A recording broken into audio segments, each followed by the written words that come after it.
సంగారెడ్డి జిల్లా సదాశివపేట మండలంలో రోడ్డు ప్రమాదం జరిగింది. మద్దికుంట వద్ద జాతీయ రహదారిపై లారీని కర్ణాటక బస్సు ఢీకొట్టింది. ఈ ప్రమాదంలో 25 మంది ప్రయాణికులు గాయపడ్డారు. ప్రమాదం సమయంలో బస్సులో 30 మంది ప్రయాణిస్తున్నట్లు సమాచారం. గాయపడ్డ వారిని ఆసుపత్రికి తరలించారు. జైరాబాద్ నుంచి హైదరాబాద్ వైపు వెళ్తూ ఉండగా ఈ ఘటన చోటు చేసుకుంది.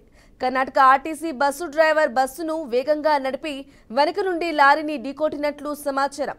పోలీసులు కేసు నమోదు చేసి దర్యాప్తు చేస్తున్నారు.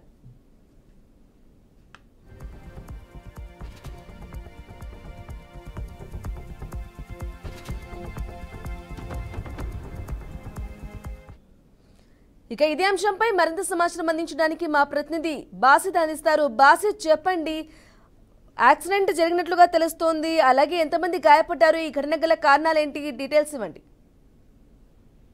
బ్రాహ్మణి సంగారెడ్డి జిల్లా సదాశివపేట మండలం మద్దికుంట వద్ద జాతీయ రహదారి 65 మీద వెళ్తున్న లారీని కర్ణాటక బస్సు ఢీకొట్టడం జరిగింది. తెల్లవారుజామున ఈ ప్రమాదం చోటు చేసుకుంది. ఈ బస్సు ఉద్గిర్ నుంచి హైదరాబాద్ బయలుదేరి తెల్లవారుజామున బస్సు లారీని ఢీకొట్టడం జరిగింది. లారీ ముందు వెళ్తున్న లారీని వెనుక నుంచి ఇది అదుపు తప్పి బ్రేక్ పడకపోవడమా లేకపోతే నిద్రావస్థలో ఈ డ్రైవర్ నడపడంతో ఈ ప్రమాదం చోటు చేసుకుందా అనేది దాని మీద విచారణ చేపట్టారు. ప్రస్తుతం అయితే ఆ బస్సులో 30 మంది ప్రయాణికులు ప్రయాణం చేస్తున్నారు. ఆ 30 మందిలో 25 మందికి అయితే గాయాలయ్యాయి. ఆ 25 మంది గాయాలు కావడంతో ఆ 25 మందిని సంగారెడ్డి ప్రభుత్వ ఆసుపత్రికి తరలించారు. ప్రస్తుతం అయితే ఆ ప్రభుత్వ ఆసుపత్రిలో తలకు గాయాలైన, కాళ్లకు చేతులకు గాయాలు కావడంతో వాళ్ళకి చికిత్స అందించారు.